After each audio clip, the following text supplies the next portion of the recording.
Assalamualaikum warahmatullahi wabarakatuh. Selamat siang.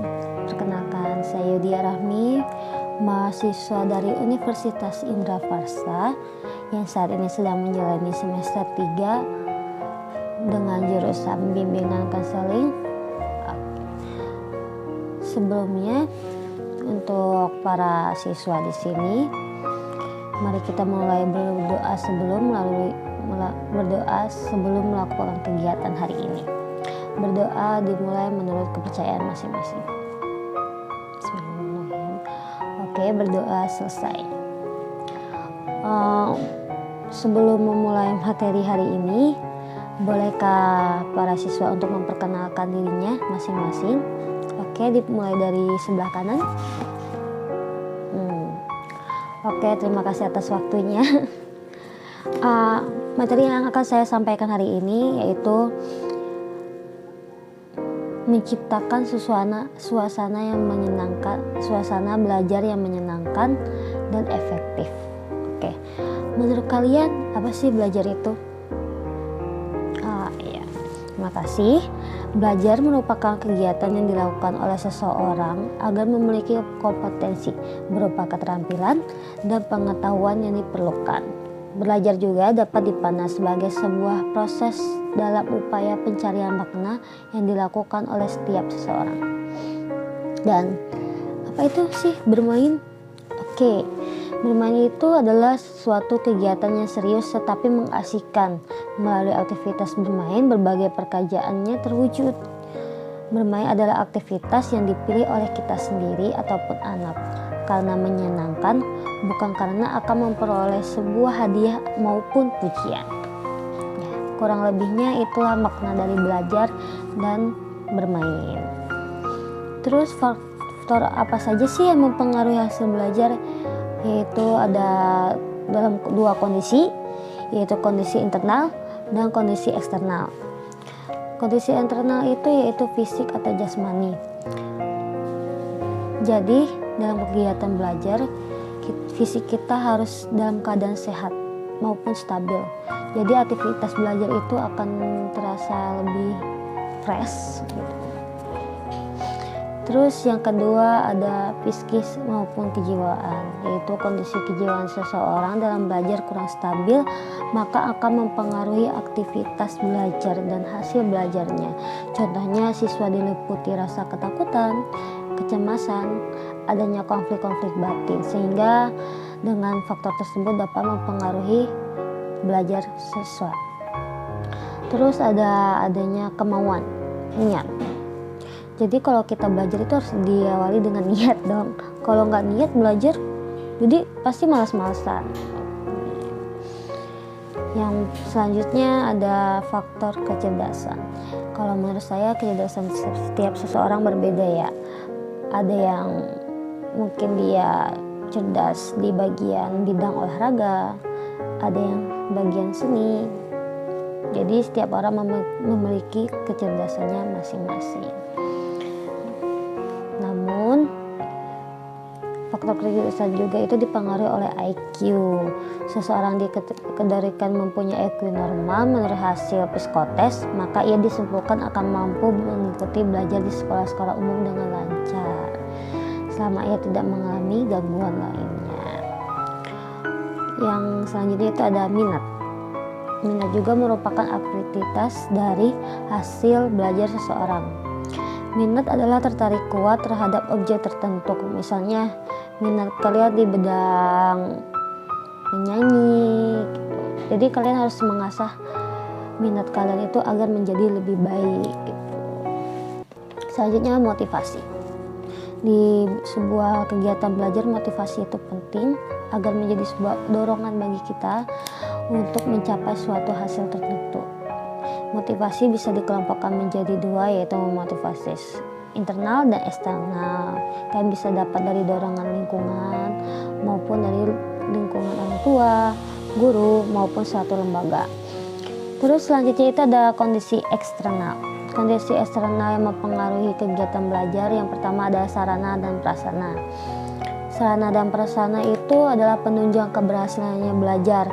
Jadi diusahakan untuk sekolah-sekolah ini menyediakan sarana prasarana yang menunjang keberhasilan belajar siswa. Jadi usahakan sarana dan prasarananya lengkap gitu dan efektif untuk melakukan kegiatan belajar. Selanjutnya itu ada lingkungan sekitar. Lingkungan di mana individu tinggal dan lingkungan ini akan sangat mempengaruhi aktivitas dan hasil belajar. Contohnya ada 3 hal yang mendukungnya, yaitu belajar mandiri. Jadi maksudnya belajar mandiri itu bukan belajar sendiri ya. Kedua hal itu sangat berbeda. Maksudnya itu belajar atas inisiatif diri sendiri. Karena dengan begitu, diri kita akan merasa teringat akan hal yang kita pelajari karena kita tertarik pada hal tersebut. Yang kedua, ada media belajar. Media belajar bisa berupa sarana membantu kita dalam kegiatan belajar seperti media website, YouTube, dan sebagainya. Terus kita juga harus yang ketiga itu strategi atau cara belajar. Jadi kita harus punya strategi dan cara belajar untuk mencapai prestasi yang ingin kita capai. Lalu apa itu konsep pembelajaran yang menyenangkan?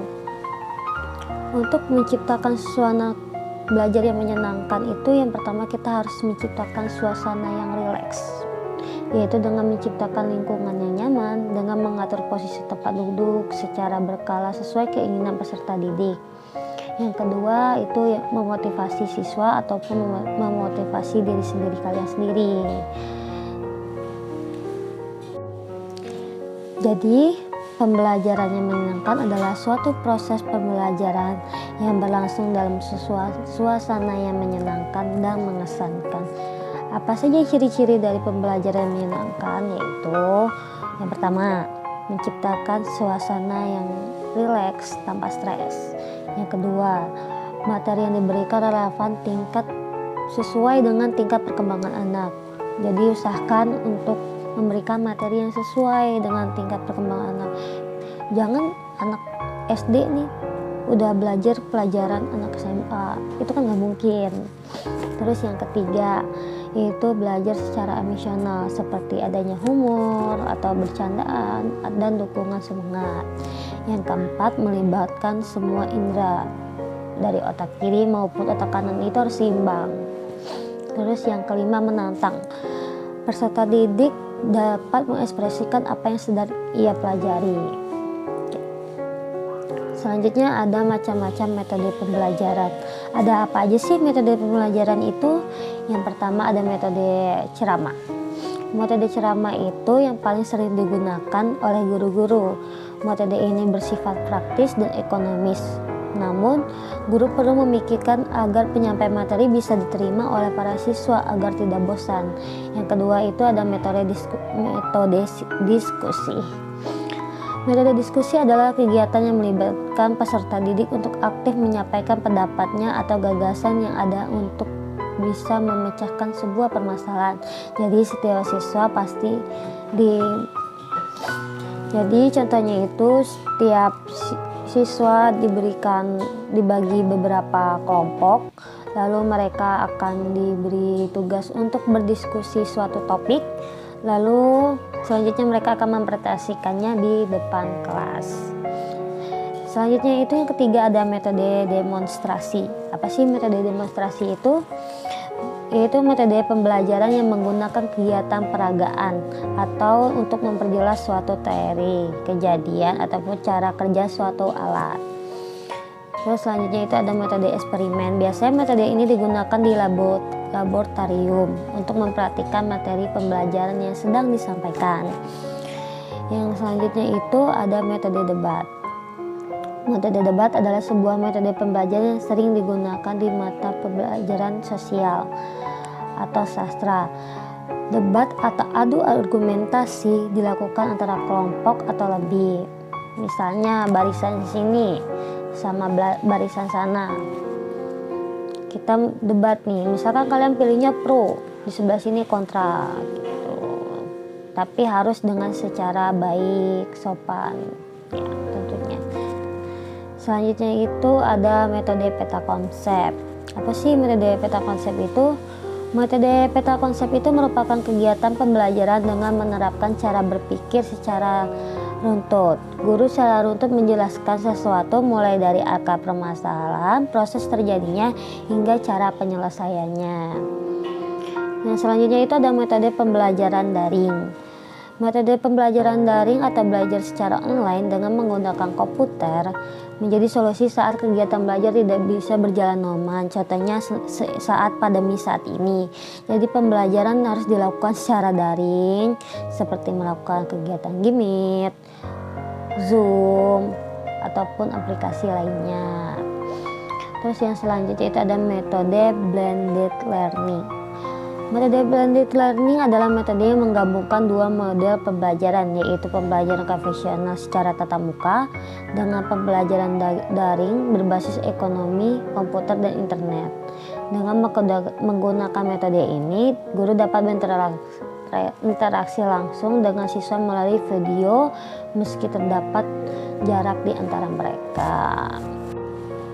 Oke, terima kasih untuk materi yang dapat saya jelaskan hari ini.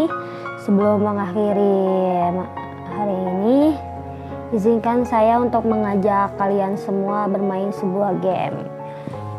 Game ini gampang kok, kalian tinggal sambung lagu namanya. Tahu nggak apa itu sambung lagu? Pasti nggak asing dong menurut kalian. Nah, sambung lagu itu misalkan, contohnya, dimulai dari Rio. Jadi Rio menyanyikan sebuah lirik lagu, nanti saya bilang stop, nanti dilanjutkan oleh misalkan di sebelah sampingnya Satria. Satria melanjutkan sebuah lirik lagu atau akhir kata dari lagu yang dinyanyikan oleh Satrio dengan sebuah judul lagu yang berbeda. Apakah bisa dipahami? Oke. Boleh dimulai dari sekarang. Saya hidupkan musiknya. Oke. Sekian hari ini. Apakah menurut kalian pembelajaran dan materi yang saya sampaikan ini terasa menyenangkan gitu? Nah, ya. Untuk pertemuan hari ini kurang lebihnya mohon maaf atas kesalahan dan kekurangan. Namanya manusia pasti ada kesalahan dan kekurangannya, tidak ada manusia yang sempurna kurang lebihnya. Semoga materi yang saya sampaikan hari ini bermanfaat untuk kalian ke depannya.